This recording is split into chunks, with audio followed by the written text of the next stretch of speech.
पार्थाने अखेर काव्यावरचं प्रेम नंदिनीजवळ व्यक्त केलंच. पार्थ आणि नंदिनी आज कॅफेमध्ये भेटणार असतात. त्यांच्यामध्ये काय नेमकं बोलणं होतं तेच आपण या भागामध्ये पाहणार आहोत.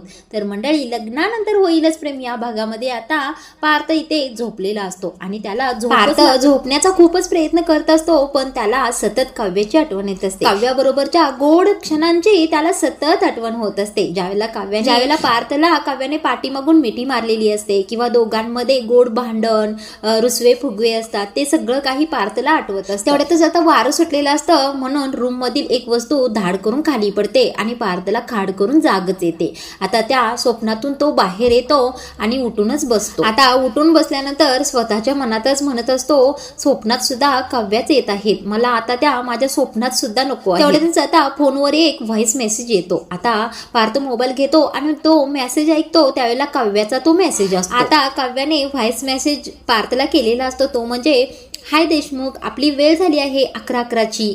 त्यानंतर पार्थ ऐकून न ऐकल्यासारखं करतो. आता दुसरा मेसेज पटकन येतो. त्यामध्ये असतं, देशमुख, पेस्टी कशी लागली ते सांगितलं नाही तुम्ही मला. आता पार्थ तेवढा व्हॉइस मेसेज काव्याचा ऐकतो आणि मोबाईल स्विच ऑफ करून ठेवतो आणि स्वतःशीच बडबडत असतो, कशाला मला या मेसेज करतायत, मला यांचं काहीही ऐकून घ्यायचं नाहीये आणि मला यांच्याशी बोलायचं सुद्धा नाही. आधी तुमचा हट्टीपणा आवडत होता मला, पण आता अजिबात सहन होत नाही, असं म्हणतच आता पार्थ डोक्याला हात लावूनच बसतो. आता पार्थला भूक लागलेली असते, म्हणून तो म्हणत असतो, मला भूक लागली, आता काय खाऊ, कारण जेवताना जीवाचा मॅटर झालेला असतो ना, म्हणून तो न जेवताच उठून येऊन झोपलेला असतो. मी पिठलं भाकरी खातो असं म्हणून तो किचन मध्ये जातो आणि सगळी भांडी उघडून पाहतो तर जेवण सगळं संपलेलं असतं.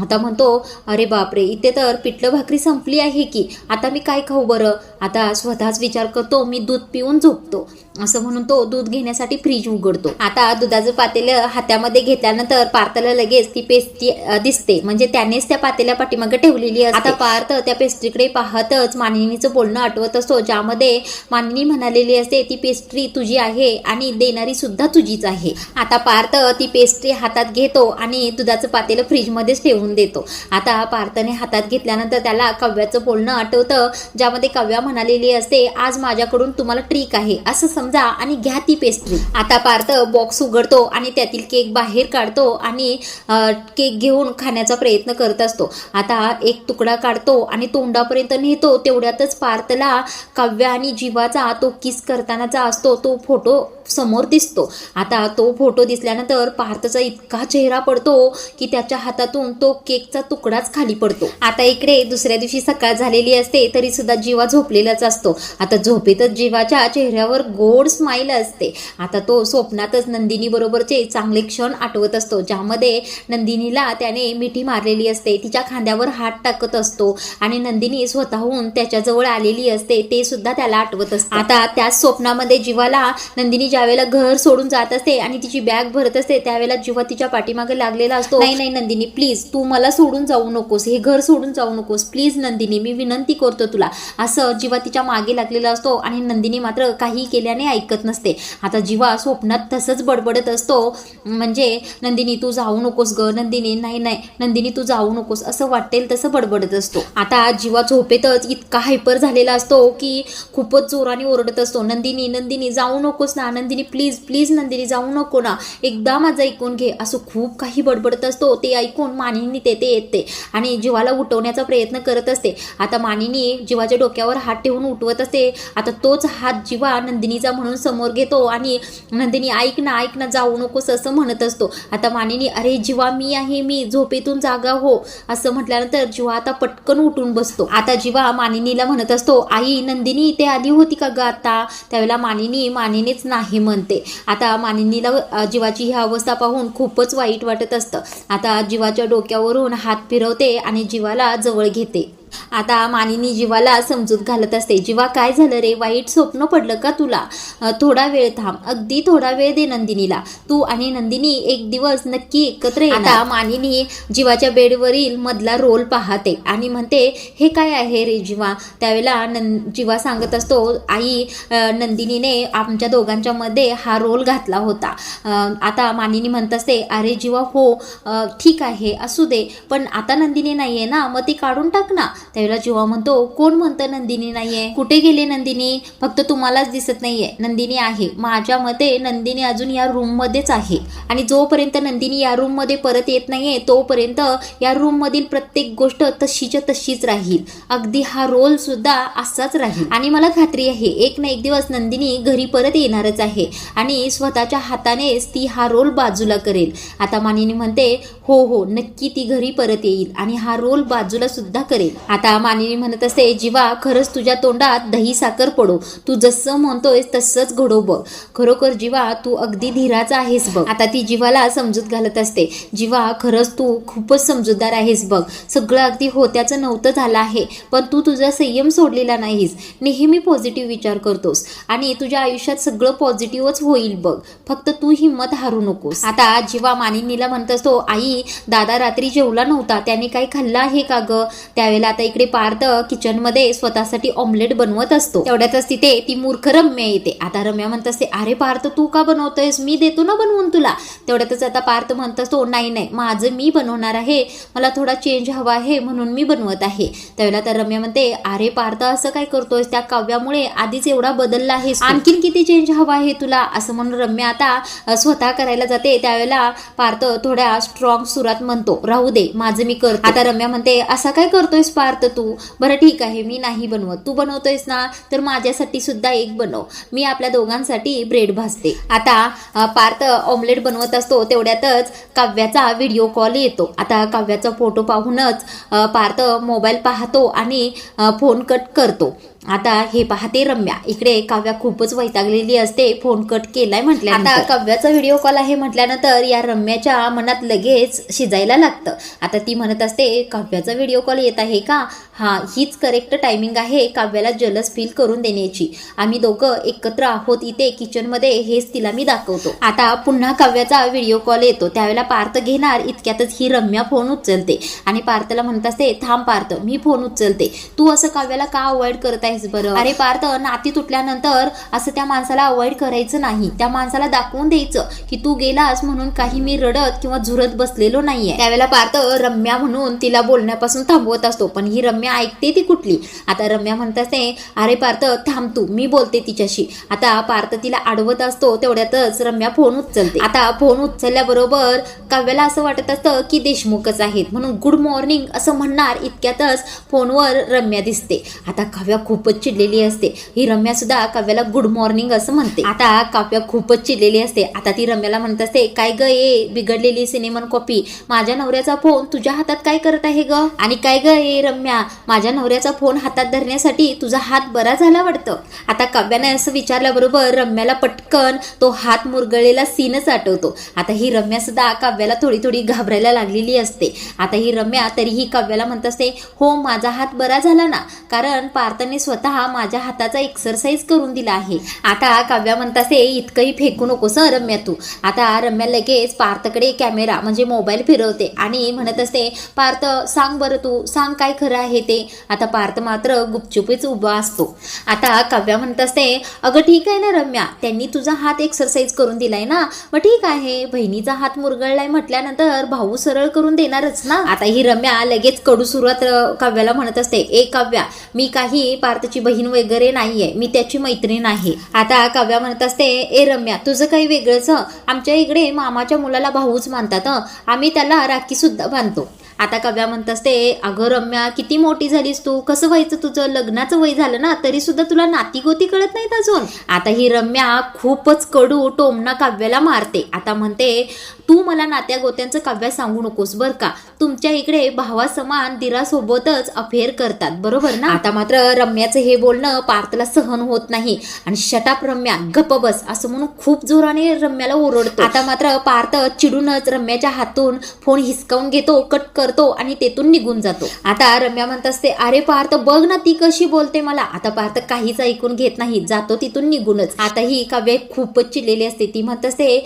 उखळलेली सिनेमन कॉपी एकदा ना एकदा या रम्याच्या तोंडावर फेकणारच आहे आणि जर नाही फेकलं तर काव्यान नाव सांगणार नाही. जरा कुठे देशमुखांशी बोलण्याचा प्रयत्न करत होते पण सगळं काही बिघडवलं या रम्याने. आता ही रम्या इकडे म्हणत असते, बरं झालं सगळं बिघडलं, असंही त्या काव्याला आता पार्थच्या आयुष्यात मी येऊच देणार नाहीये. 16 डिसेंबरला जे काही झालं त्याची सतत मी आठवण पार्थला आणि काव्याला करून देणार आहे आणि त्याची चटके मी त्या दोघांना देणार आहे. मज्जाच येते मला यांचा त्रास पाहून. असं म्हणून आता तव्यावर ब्रेड टाकलेला असतो तो घेण्यासाठी हात लावते तर हिला चटका बसतो. आता इकडे नंदिनी डायनिंग टेबलवर नाश्ता घेऊन आलेली असते आणि काव्याला म्हणत असते, काव्या पोहे घे आणि खा. आता काव्या येते रागारागाने आणि खूप जोराने पोहे स्वतःच्या प्लेटमध्ये घेत असते. आता पोहे सांडत आहेत हे सुद्धा काव्याला कळत नसतं. आता नंदिनी म्हणते, अगं काव्या काय करतेस तू, शिस्तीत हळू घे ना, पोहे सांडत आहेत खाली. आता ही काव्या नंदिनीचं काहीच ऐकून घेत नाही आणि पटापट भराभर पोहे खायला सुरू करते. आता 2-4 चमचे खाल्ल्यानंतर हिला लागतो ठसका.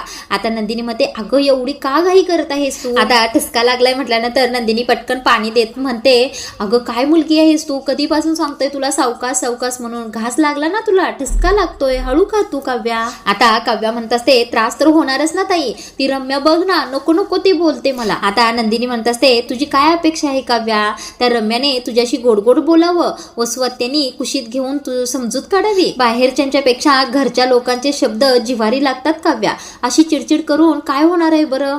आता काव्या म्हणत असते, ताई खरं सांगू का तुला, तू आणि पार्थने मला जर माफ केलं तर सगळ्या जगाशी मी एकटी लढीन बघ.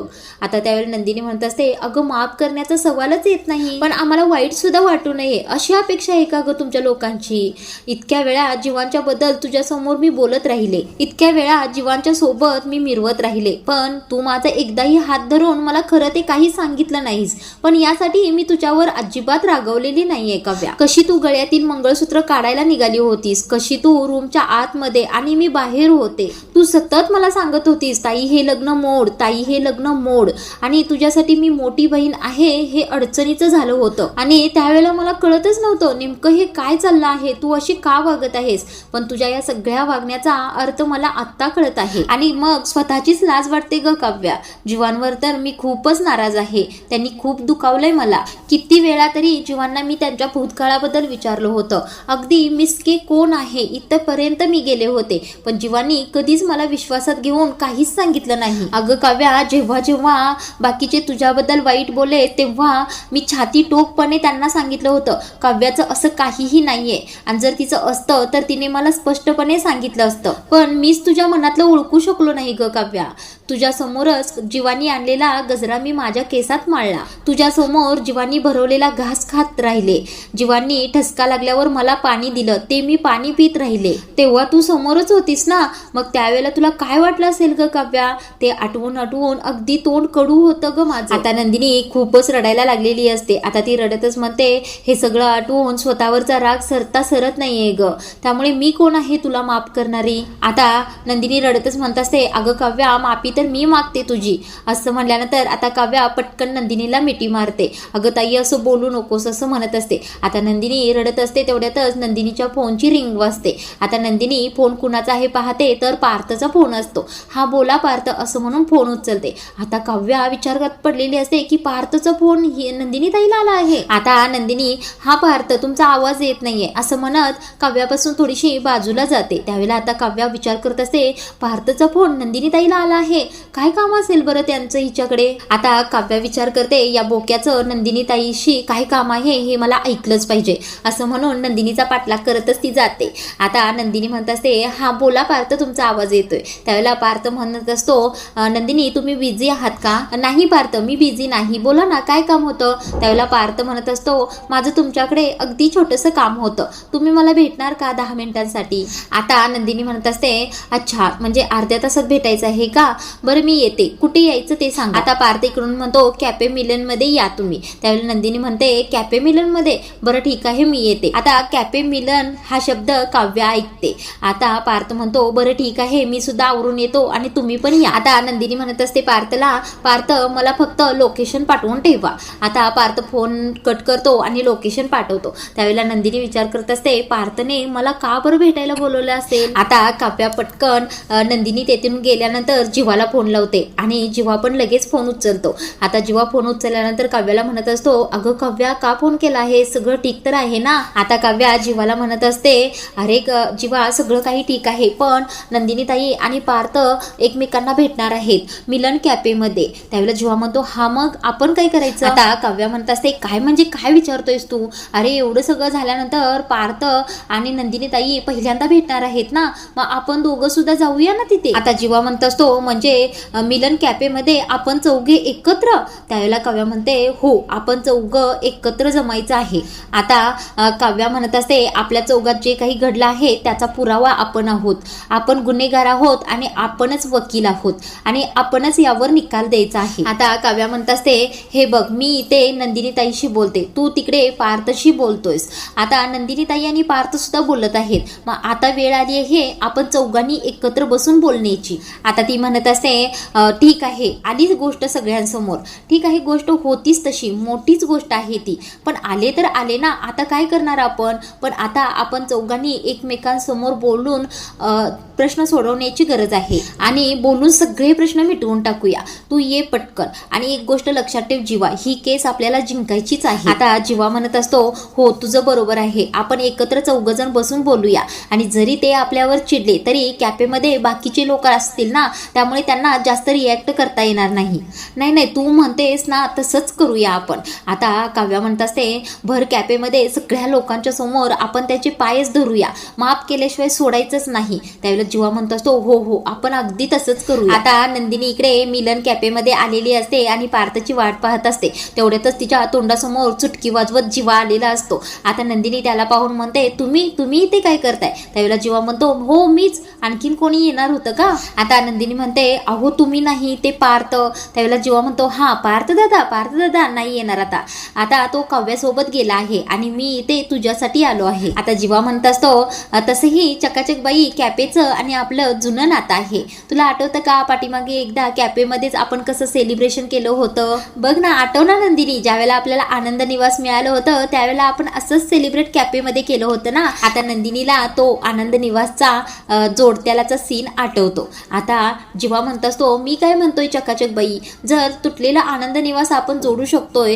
तर आपल्या आयुष्यातील आनंद आपण का बरं परत मिळवू शकत नाही. आता जीवा नंदिनीला हसवण्याचा प्रयत्न करत असतो, काय बोल ना नंदिनी. त्यावेळेला आता नंदिनी खरंच चेहऱ्यावर स्माईल असते आणि हसत असते. आता ते पाहून जीवा म्हणत असतो, कशी हसते माझी चकाचक बाई. आता नंदिनी पटकन स्माईल बंद करते आणि पुन्हा सिरियस होते. आता पर्स घेते आणि तेथून बाहेर पडण्याचा प्रयत्न करत असते. तेवढ्यातच जीवा तिच्या हाताला धरतो आणि थांब ना चकाचक बाई. आता नंदिनीच्या हाताला धरूनच जीवा म्हणत असतो, कसं आहे ना चकाचक बाई, आनंदी ठेवणं खूप सोपं असतं पण सुखी ठेवणं खूपच कठीण असतं, अशी माझी बायको म्हणायची. आता जीवा पुन्हा नंदिनीचे दोन्ही हात धरून म्हणत असतो, मी तुला फक्त खुश नाही, आनंदी नाही तर सुखी सुद्धा ठेवीन, एक चान्स दे ना प्लीज. आता नंदिनी सुद्धा जीवाकडे पाहूनच हसत असते. आता मात्र नेक्स्टच्या क्षणाला लगेच सीन बदलला आहे. नंदिनी एकटीच उभी असते आणि नंदिनी एकटक तिकडे पाहत असते. आता नंदिनीच्या पुढे जीवाच उभा आहे असं नंदिनीला वाटत असतं. तेवढ्यातच तिथे पार्थ येतो आणि पाहतो तर काय, नंदिनी टक लावून एकाच दिशेला बघत असतात. आता नंदिनी असं करून पार्थ हाका मारतो. आता नंदिनी भानावर येते आणि थोडीशी कावरी बावरी होते. आता तिची नजर जीवाला शोधत असते.